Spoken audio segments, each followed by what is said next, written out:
तो हमें तारों की मंजिलों की कसम, और अगर तुम समझो तो ये बड़ी कसम है। कसम है मुझे उन जगहों की, उन मकामात की जहां सितारे डूबते हैं। आज से पहले हम कुछ भी कह सकते थे इनके बारे में, आज कुछ कुछ अंदाजा हुआ है। ब्लैक होल्स कायनात के अंदर, ये ब्लैक होल्स है जिनमें बड़ी बड़ी गैलेक्सीज गुम हो जाती है। बड़े बड़े सितारे, हमारा सूरज बेचारा कुछ भी नहीं है, उससे करोड़ों गुना बड़ा सितारा, और ऐसा गुम होता है कि नाम और निशान नहीं। और अगर हम आसमान का कोई दरवाजा उन पर खोल दें और वो उसमें चढ़ने भी लगे, तो भी वो यही कहें कि हमारी आंखें बांध दी गई हैं, बल्कि हम पर जादू कर दिया गया है। दोस्तों, आज की वीडियो में हम जानेंगे कि इंसान वाकई एक दिन स्पेस में ट्रैवल कर पाएगा और लाखों करोड़ों दूर किसी गैलेक्सी में हैबिटेबल प्लेनेट ढूंढकर वहां बसने में कामयाब हो पाएगा। इस बारे में साइंस क्या कहती है और कुरान की रोशनी में इसकी हकीकत जानेंगे।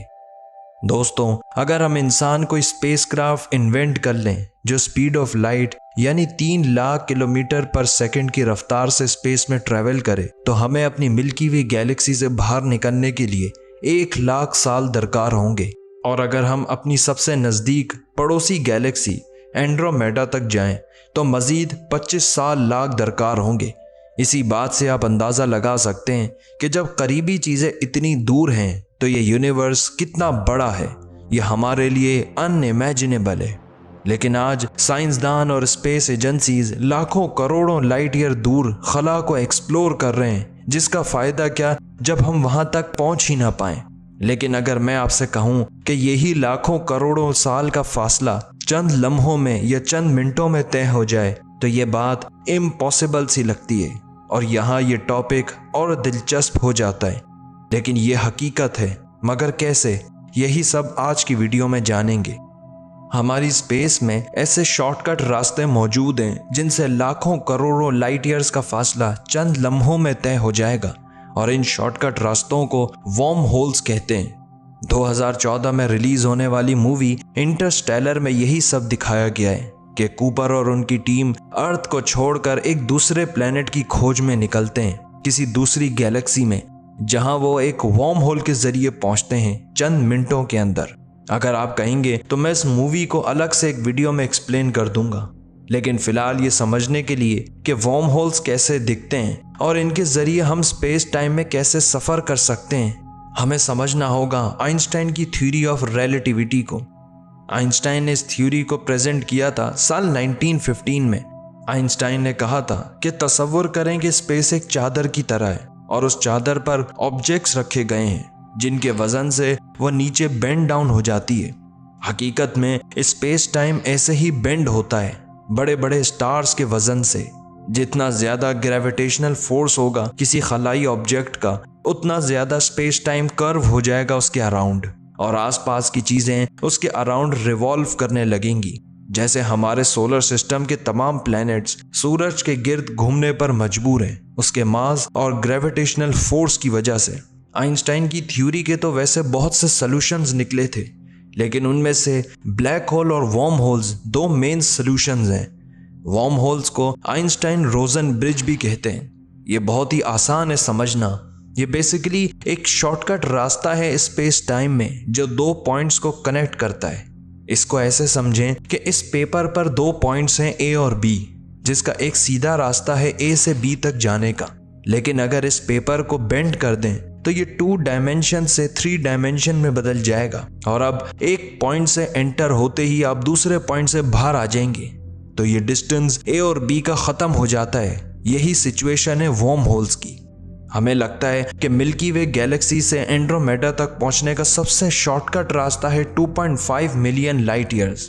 लेकिन अगर हमारी कायनात को 4 डायमेंशन में बेंड किया जाए या कर्व किया जाए, तो एक बहुत शॉर्टकट रास्ता निकल आएगा जो चंद मिनटों में हमें मिल्की वे से एंड्रोमेडा तक पहुंचा देगा। लेकिन 4 डायमेंशनल वर्ल्ड को तस्वुर करना हमारे लिए बहुत मुश्किल है, क्योंकि हम सिर्फ 3 डायमेंशन वर्ल्ड में रहते हैं। वर्म होल्स की मौजूदगी अभी तक के लिए सिर्फ थियोरेटिकली प्रूफ की गई है। हकीकत में इसकी एग्जिस्टेंस को साइंसदान नहीं देख पाए और ना कभी इस तक पहुंच पाएंगे। इसका जवाब आपको आगे समझ आ जाएगा। वर्म होल्स कैसे दिखते हैं, स्क्रीन पर जो आपको दिख रहा है ये एक वेबसाइट है जो आपको दिखाती है कि वर्म होल्स असल में कैसे दिखते हैं। और इंटरस्टेलर मूवी में जो वर्म होल दिखाया गया है ये काफ़ी हद तक रियलिस्टिक है। ये वर्म होल टाइम मशीन का भी काम करते हैं, क्योंकि आप मिनटों में मिलियंस ऑफ लाइट ईयर्स दूर पहुंच सकते हो। इसका मतलब है कि आप लाइट से भी पहले वहां पहुंच गए हो। वर्म होल्स कहाँ एग्जिस्ट करते हैं और हमें कैसे पता चलेगा? तो इसका जवाब है कि हमें बहुत ग्रेविटेशनल फोर्स की ज़रूरत है एक वर्म होल को खोलने के लिए, और ये ग्रेविटेशनल फोर्स आएगा सिर्फ ब्लैक होल से। ब्लैक होल्स आइंस्टाइन की थ्योरी ऑफ रिलेटिविटी की वजह से ही डिस्कवर हुए। इस थ्योरी के मुताबिक जितना ज़्यादा आप ग्रेविटेशनल फोर्स एक्सपीरियंस करेंगे उतना ज़्यादा आपके लिए टाइम स्लो हो जाएगा। इसे ग्रेविटेशनल टाइम डायलेशन कहते हैं। इसी कॉन्सेप्ट को इंटरस्टेलर मूवी में दिखाया गया है कि वो जिस प्लैनेट पर लैंड करते हैं उसका 1 घंटा हमारी ज़मीन पर 7 सालों के बराबर होता है। ऐसा इसलिए कि वो प्लैनेट ब्लैक होल के करीब होता है और ब्लैक होल से आ रहा ग्रेविटेशनल फोर्स इस प्लैनेट पर असरअंदाज होता है। ब्लैक होल सुनने में ऐसा लगता है कि जैसे कोई होल है स्पेस में, लेकिन एक्चुअली में स्पेस में कोई होल नहीं होता।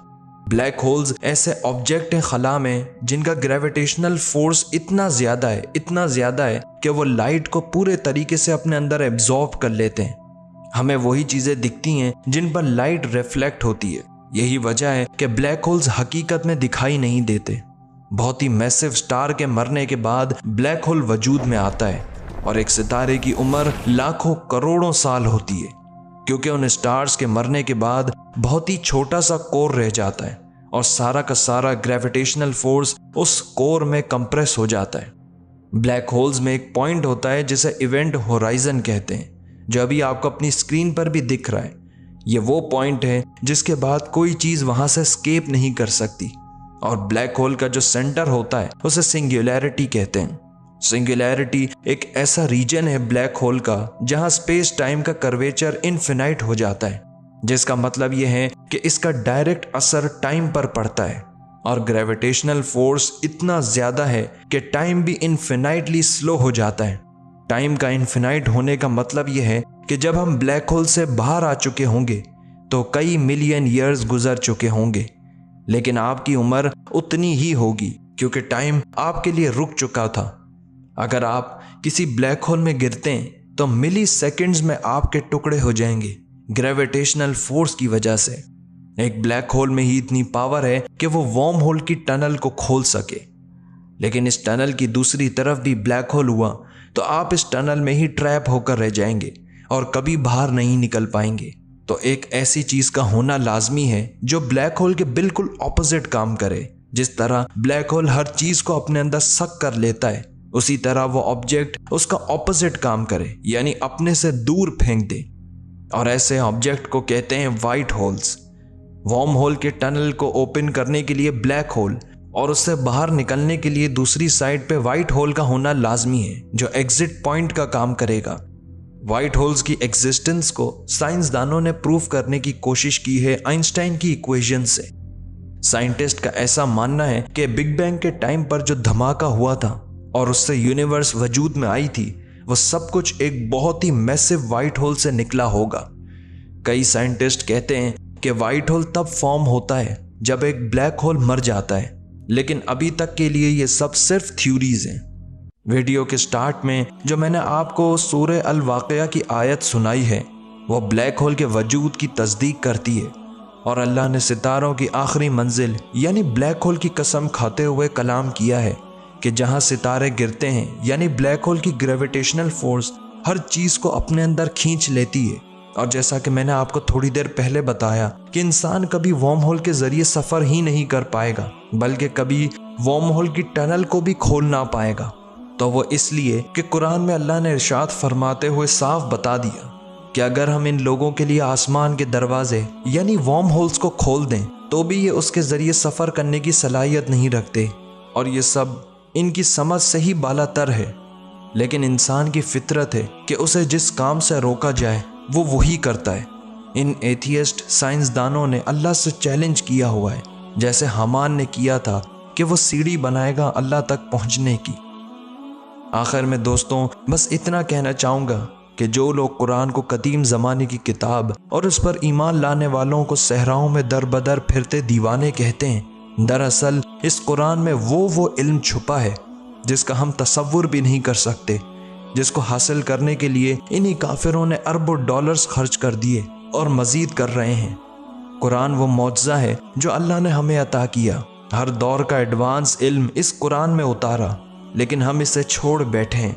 बेशक आसमानों और जमीन की पैदाइश और रात और दिन के बदल बदल कर आने जाने में अक्ल वालों के लिए निशानियां हैं, और आसमान और जमीन की पैदाइश में गौर करते और कहते हैं कि ऐ परवरदिगार, तूने इस कायनात को बेफायदा नहीं पैदा किया, तू पाक है, तू क़यामत के दिन हमें दोज़ख के अजाब से बचाइयो। मैं अगर कुरान से खला के इल्म पर बात करूं तो ये वीडियो ख़त्म ही ना हो पाए, लेकिन दोस्तों मैं वक्तन फ़वक्तन कुरान के ज़रिए ऐसी नॉलेज आप तक पहुंचाता रहूँगा। अगर आपको मेरी ये मेहनत अच्छी लगी तो एक लाइक और चैनल को ज़रूर सब्सक्राइब करें। अल्लाह हाफिज़।